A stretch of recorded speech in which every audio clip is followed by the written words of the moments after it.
some rain. Behind it, a mixture of bright spells, sunshine and showers. Ahead of it, we still have a fair bit of sunshine, and it will still be fairly warm for the time of year.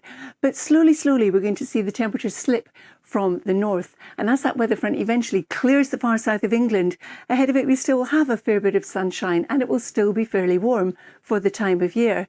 But slowly, we're going to see the temperatures slip from the north. They're unseasonably warm, so we're looking widely 16 to about 21 degrees.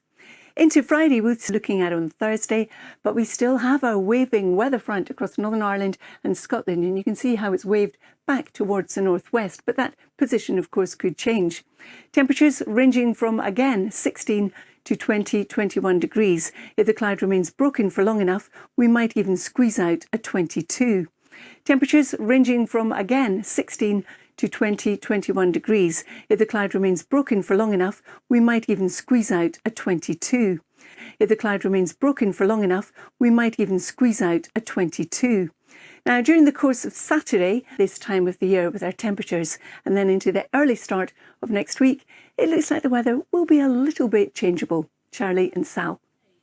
Carol, great to see you. Thank you very much indeed. So the weather is changing a little bit warmer the next few days. It looks good. 8:51 is the time now. It was a much-loved TV series of the 90s, which made everything feel... perfect. Perfect. That's the phrase. Now, Darling Buds and May is coming back to our screens with a new cast and a new name. If you'd never seen the original, no, I was just thinking, if you'd never seen the original, you would have no idea what perfect, what the significance of it was. Well, The Larkins is a 6-part adaptation of the novel by H.E. Bates, and it starts on ITV this Sunday. Let's have a look.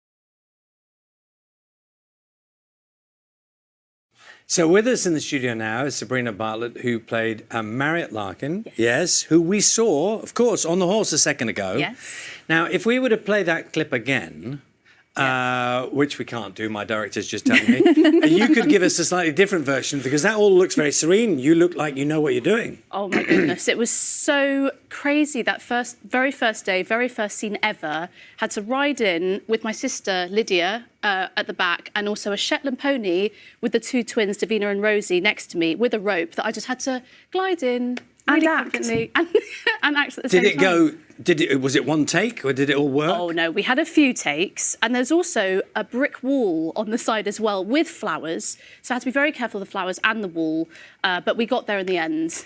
I'm always interested when you see people who have to, you've done quite a few period dramas, and sometimes you do have to get on a horse, don't you? Yes. When they ask you that question, horse riding, do you just go, yes, super confident? Absolutely. You just say yes and hope for the best. Although for this, I was very lucky to work with the London Equestrian Centre, who were just brilliant with taking me in and showing me the ropes in terms of horse riding. Had the most incredible coach, Laura Reid, who is a stickler for technique. And every time she'd say to me, Sabrina, hands, because you have to imagine she puts a whip behind my elbows, so you carry your reins like this, because if you're like that, it looks like you're riding a motorbike. Yes. So you just want to have loose hands and have good upper body position.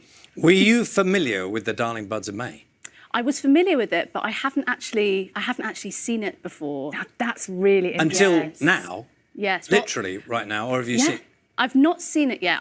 Only because, for me, I just wanted to go in and have a fresh interpretation of the role. I didn't want in my head to have an idea of how it should be done or how she should sound or feel. I just wanted to go in and kind of make it my own. So, yeah, at the moment I haven't watched it, although in the future I would love to watch it. In the very near future, you're going to watch it. Are you ready?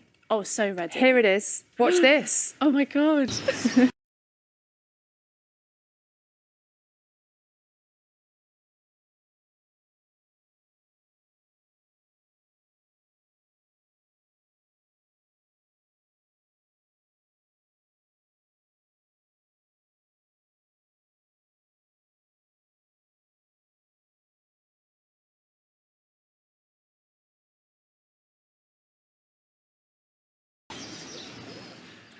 There you go. That's your first look at it. I'm so excited seeing that, only because one of the scenes, Tok and I, who plays Mr. Charlton, the tax inspector, we wanted to shoot this scene in the Bluebell Woods, and unfortunately we had the worst weather, the worst spring in 60 years, so we ended up shooting in this rather lovely patch of wild garlic, which was supposed to be very romantic, and I have to say the crew, the morale was just amazing, and we were able to get that romantic feeling but with all this wild garlic. So now every time I cook and I use garlic, it reminds me of that scene. There is a food theme, isn't there? Because one of the key is. scenes, and it was in Darling Buds of May, Yes. wasn't it? These big kind of family meal situations. Oh, yes. And you've got Bradley Walsh and Joanna Scanlan. Yes. Ma and Pa. They're brilliant. Their chemistry is absolutely excellent. Their comic timing, and may I just say, the food is one of the highlights of the job. Honestly, we had the most Telling me it was real?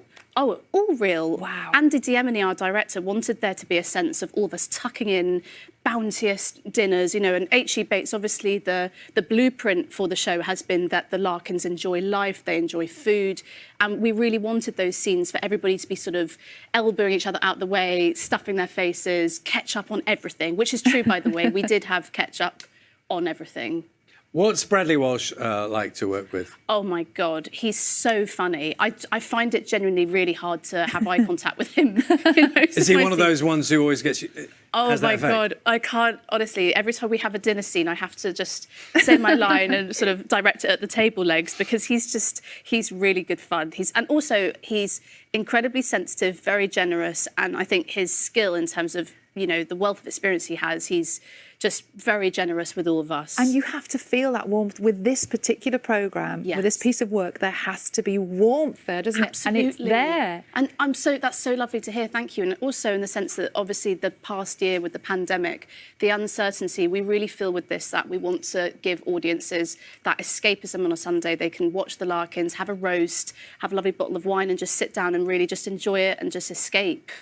Anything else go wrong in connection with animals? Oh, how long have you got? Give us the worst. What was the worst? What was the best of the worst? So for me personally, I had a very naughty horse that I was working with. His name is Donk, because when he was a foal, he hit his head on the stable door and it made a donk noise, so they called him Donk.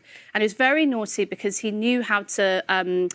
basically, he'd stick his tongue out in takes, which would get the bridle out of his mouth. So I'd be on the saddle and I'd be hurled out of my seat all the time and have to sort of style it out and make it look as cool as possible. So he was, honestly, we had a love-hate relationship. Had a couple of moments where I did get a bit upset with him, but we made it through, and now, you know, we tolerate each other. And you have really vast experience, don't you, of period dramas? Thank you. Because it's not just the Larkins, there's plenty other stuff. Yes, I've been so fortunate with that. And what's interesting, even though they are period genres, they're all such different genres in that sense. Obviously, you know, I was in Victoria on ITV, which was obviously the Victorian age, Victorian Albert, and then Bridgerton. And, you know, Game of Thrones is more of a fantasy-based show, but I've been really fortunate in being able to play all these different people from different times, and you just can't really imagine it. A lot of people would be very excited to see it start. Perfect kind of autumn, you know, that sort of thing where the seasons are changing. Lovely to see you here this morning. Thank you. Thanks, Sabrina. The Larkins starts this Sunday at 8 o'clock on ITV. You're watching BBC Breakfast. Time now is 8:59.